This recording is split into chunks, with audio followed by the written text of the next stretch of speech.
yang juga tak kalah menjadi sorotan warganet, yakni rasa penasaran mereka. Apakah apartemen mewah itu adalah pemberian Richard Kyle, mantan tunangannya? Seperti diketahui, Jedar dan Richard memang pernah membeli sebuah apartemen saat keduanya masih menjalin hubungan spesial.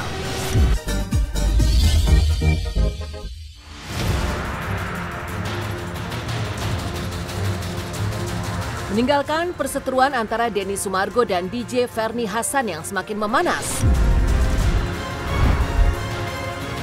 Di lain kisah, Jessica Iskandar hingga kini masih terus berjuang mendapatkan keadilan atas kasus dugaan penipuan yang dialaminya dengan kerugian mencapai 10 miliar rupiah. Namun di tengah perjuangan tersebut, baru-baru ini wanita yang akrab disapa Jedar itu terlihat mengunggah sebuah postingan mengejutkan, yakni akan menjual apartemen miliknya. Warganet pun langsung ramai bertanya-tanya, apakah Jedar saat ini mengalami kesulitan finansial akibat kasusnya sehingga harus menjual aset tersebut. Lantas, benarkah demikian? Inilah jawaban Jessica Iskandar secara khusus kepada tim Silet RCTI saat ditemui di kediamannya kemarin. Enggak lah, kalau itu juga enggak sampai kayak gitu-gitu banget. Cuma emang karena apartemennya emang apartemennya tuh nggak ditempatin. Terus udah lama kosong dari sejak beli, itu kan emang niatnya buat investasi. Emang nggak pernah ditempatin, studio aja. Jadi kayak masuk, sebelah kanannya udah ada dapur, sebelah kirinya kamar mandi, toilet, terus depannya lagi udah ada kulkas, TV, terus langsung tempat tidur, terus langsung jendela deh. Jadi tipe studio. Iya, soalnya sayang kosong terus kan. Kalau kosong terus kan nanti malah jadi nggak terawat gitu. Jadi udah dijual aja. Masih lihat-lihat dulu, terus masih nego-nego gitu. Cari penawaran yang terbaik aja gitu. Tapi emang rencananya jual cepet, jadi biar cepet dijual. Namun, yang juga tak kalah menjadi sorotan warganet, yakni rasa penasaran mereka. Apakah apartemen mewah itu adalah pemberian Richard Kyle, mantan tunangannya? Seperti diketahui, Jedar dan Richard memang pernah membeli sebuah apartemen saat keduanya masih menjalin hubungan spesial. Terkait hal itu, Jedar pun membantah dengan tegas karena aset tersebut dibelinya untuk tujuan investasi. Alasan menjualnya pun lantaran sudah tidak pernah ditempati, namun tetap harus membayar biaya perawatan. Apalagi Jedar dan Vincent juga kini tengah melakukan renovasi kediaman mereka yang berada di Jakarta.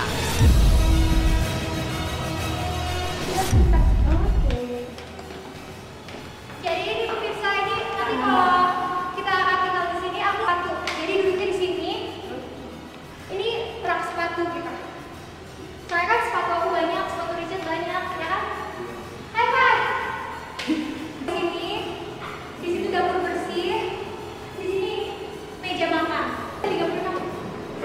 Iya, lantai 36. Ini ada kamar tidur kita nantinya, ada kamar tidur Elbara. Oke, pasti. Tapi ini kan sama apartemen juga udah didesain, ini dia nggak bisa dibuka lebih dari.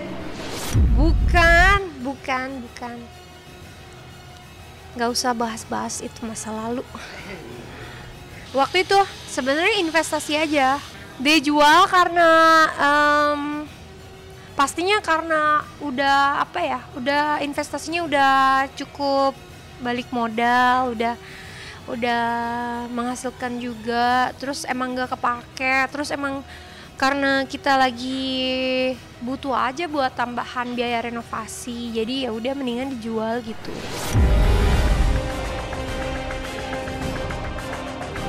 Di balik apapun alasan Jessica Iskandar menjual apartemennya, saat ini dirinya memang tengah berusaha bangkit dari keterpurukan akibat mengalami kerugian pasca menjadi korban dugaan penipuan bisnis oleh rekannya sendiri. Merugi hingga 10 miliar rupiah, Jedar pun tidak tahu apakah uangnya tersebut akan kembali atau tidak. Apalagi proses hukumnya terbilang mandek dan terduga pelaku hingga kini masih belum juga ditangkap. Hal itu tentu saja membuat Jedar merasa sangat kecewa karena selama ini dirinya sudah berjuang keras, termasuk bolak-balik Jakarta Bali demi mendapatkan keadilan.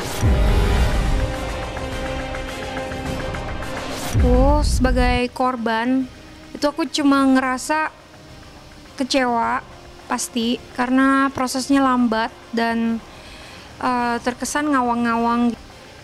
Sebenarnya sih gimana ya, tetap optimis gitu, karena aku punya beban moral yang telah memblow up kasus ini. Aku berharap kasus ini bisa selesai sampai ketangkap tersangkanya, supaya orang-orang bisa jangan negative thinking gitu sama kasus-kasus penipuan, bahwa kasus penipuan nggak dikerjain, kasus penipuan nggak akan ada jalan keluarnya, bla bla bla bla bla bla. Tersangka Steven bisa segera ditangkap, bisa mempertanggungjawabkan perbuatannya. Ya aku juga bingung, pribadi aku tuh bingung juga gitu, karena kasusnya memang ngambang, ngawang, nggak ada kabar, nggak jelas. Padahal aku udah bolak-balik, aku udah ikutin prosedur, apalagi dulu awal-awal aku udah bolak-balik Jakarta Bali terus, sampai sekarang aku pindah ke Jakarta pun udah setahun setengah, kasusnya masih aja belum ketemu titik terang. Meskipun tersangka Steven sudah naik DPO, tapi nggak ada penangkapan. Bingung banget, Steven ini sekuat apa sampai bisa mangkir terus dari panggilan polisi, sampai bisa begitu berkuasanya dengan alasan bekerja. Itu nggak mudah loh untuk menjalani itu, apalagi ada anak kecil yang juga kena dampaknya. Itu sangat berat buat seorang ibu loh, apalagi buat seorang wanita ya. Cuma kan sudah terbukti bahwa musibah itu aja bisa berlalu, kayak gitu, damai itu aja bisa berlalu, dan tetap dia tuh tegak lurus, nggak ada sedih-sedihnya, nggak ada apa-apanya, paling momentum doang pas ada saat-saatnya awal-awal doang, tapi sesudah itu ya udah move on, mau gimana lagi. Ya itu kayak, ya salut saya, makanya bangga jadi suaminya. Namun di tengah permasalahan pelik yang dihadapinya, Jessica Iskandar tetap berusaha untuk menjalani kehidupannya bersama keluarga tercinta. Apalagi sebagai seorang ibu, ia tengah menikmati masa-masa tumbuh kembang para buah hatinya. Seperti halnya El Barak yang kini telah beranjak 9 tahun, mulai menunjukkan banyak ketertarikan, salah satunya di bidang otomotif. Bersama sang suami Vincent Verhaak, Jedar pun kerap menemani El untuk latihan di sirkuit go-kart untuk merasakan sensasi balapan di arena sesungguhnya. Dengan penuh perhatian, Jedar pun membantu El melakukan semua persiapan, mulai dari mengecek kendaraan hingga memakaikan El baju dan peralatan keselamatan.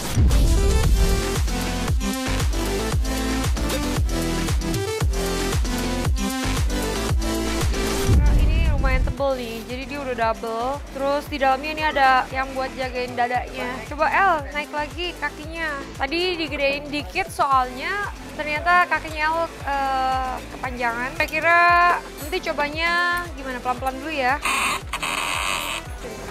Tadi ada cerita dari anak yang ikutan go-kart juga, dia tadinya beratnya 65 kilo, gara-gara dia main ini 1 tahun berat badannya turun. Kayaknya olahraga banget.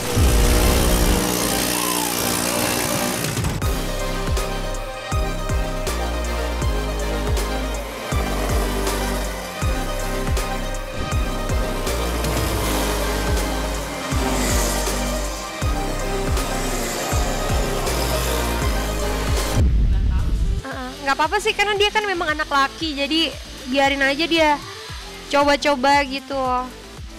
Yang penting dia tetap waspada, konsen, fokus gitu. Selama dia fokus sih aku rasa dia oke gitu. Cuma tetap berhati-hati, pakai helm tetap penting. Ada peraturannya, harus lengkap gitu. Tapi kalau di rumah gini kan nggak ada peraturan kan, jadi dia males pakai.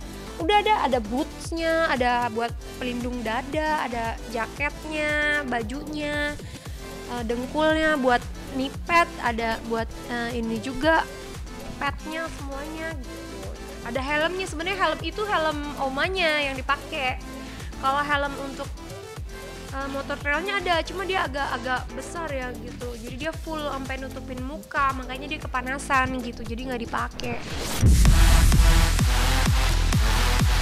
Sebagai pecinta otomotif, El Barak juga tertarik untuk melaju dengan sepeda motor. Secara khusus kepada tim Silet Air CTI, El menunjukkan kebolehannya saat mengendarai motor trail mini ditemani oleh sang mama tercinta. Alih-alih takut, Elle justru tampak senang dan bersemangat saat berkeliling di sekitar rumahnya dengan sepeda motor hadiah dari papanya tersebut. Meski bahagia anaknya tumbuh dengan aktif, namun Jedar tetap memperhatikan keselamatan dan mengingatkan putra sulungnya untuk selalu berhati-hati.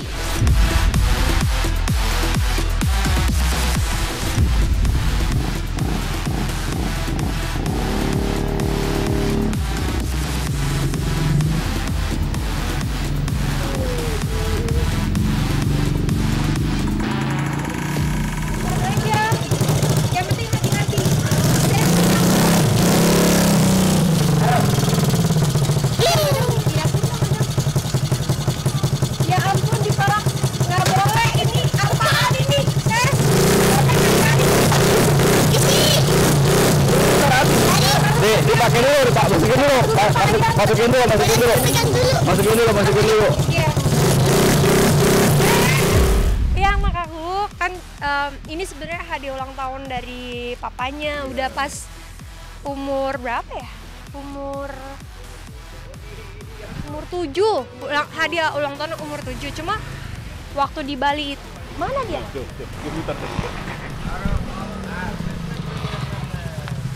Aduh, pakai ngeremnya pakai di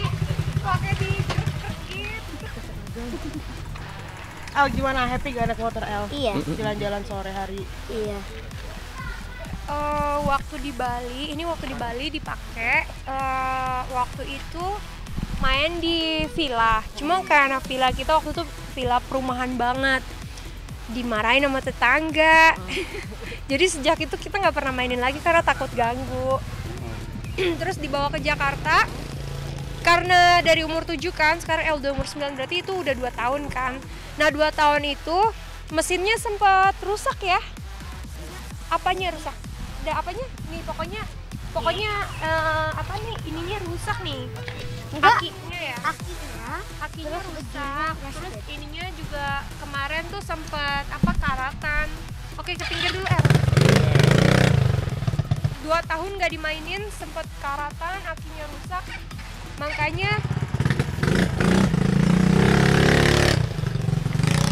kita bawa ke Jakarta, terus pas dibawa jatuh udah bagus lagi. Suaranya juga udah dibenerin, jadi nggak terlalu berisik.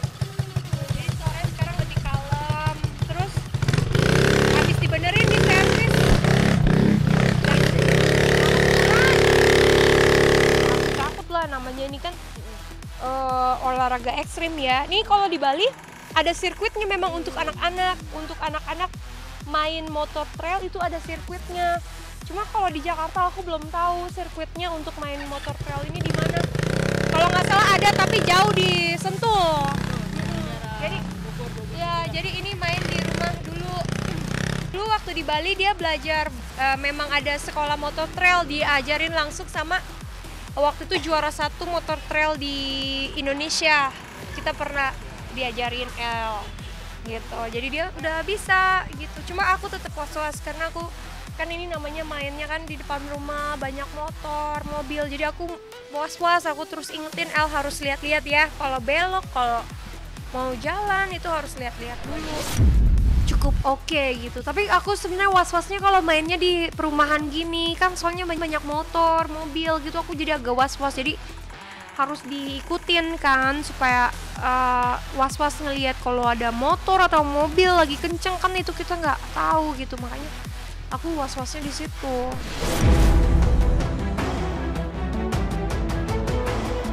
Meninggalkan perseteruan antara Denny Sumargo dan DJ Ferny Hassan yang semakin memanas, hingga alasan dibalik keputusan Jessica Iskandar menjual apartemennya yang menghebohkan banyak orang. Selanjutnya, simak seperti apa sisi lain dari para penyanyi cantik kenamaan tanah air, mulai dari Raisa Adriana, Tiara Andini hingga Isyana Saraswati yang ternyata juga handal saat berada di dapur dan gemar menggoyang lidah dengan menu-menu lezat.